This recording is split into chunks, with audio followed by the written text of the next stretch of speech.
ICSE দশম শ্রেণীর পরীক্ষায় অভাবনীয় সাফল্য বর্ধমানের নিবৃতি দত্তের। তার সাফল্যের সিক্রেট কি? অবসরে সে কি কি করে জানায় নিবৃতি। 99.8 হয়েছে, মানে 500-তে 499। ইংলিশে, ল্যাঙ্গুয়েজ, লিটারেচার দুটোতেই 100, অঙ্কে 100, কম্পিউটারে 100, সায়েন্সে ফিজিক্সে 99, কেমিস্ট্রি বায়োলজিতে 100, হিস্ট্রিতে 100, জিওগ্রাফিতে 98 আর বাংলায় 97।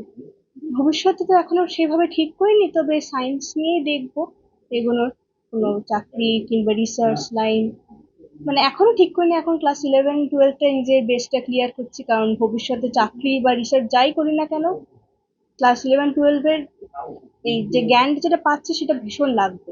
এই সাফল্যের দিনে নিবৃত্তির মুখে শোনা গিয়েছে ঠাকুমার কথা। বাবা অভিজ্ঞান দত্ত বর্ধমান বিশ্ববিদ্যালয়ের পদার্থবিদ্যার অধ্যাপক এবং মা মহাশ্বেতা রায় দত্ত বর্ধমান রাজ কলেজের অর্থনীতির অধ্যাপিকা। পড়াশোনা আমি তো ঘড়ি দেখে তেমন কখনো করিনি, কারণ আমার এর পাশাপাশি অনেক এক্সট্রা কারিকুলার অ্যাক্টিভিটিও ছিল। সেজন্য ওই যেদিনগুলো বিকেলটা চেষ্টা করতাম ওই 6টা থেকে 9টা-10টা পর্যন্ত পড়ার, আর যেদিন সকালে ছুটি থাকতো ওই 9টা থেকে 12টা-1টা ওই সময়টা। আমার গান, নাচ, আঁকা ক্লাস 10-এ 3টেই করতাম, ক্লাস 11-এ এখন গান নাচটা কন্টিনিউ করছি।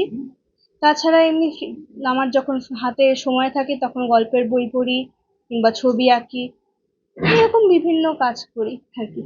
চাকরির জন্য সারাদিনের অনেকটা সময় তারা বাড়ির বাইরে থাকেন, তাই বাড়িতে তার প্রিয় বন্ধু ঠাকুমা, এমনটাই জানায় নিবৃত্তি।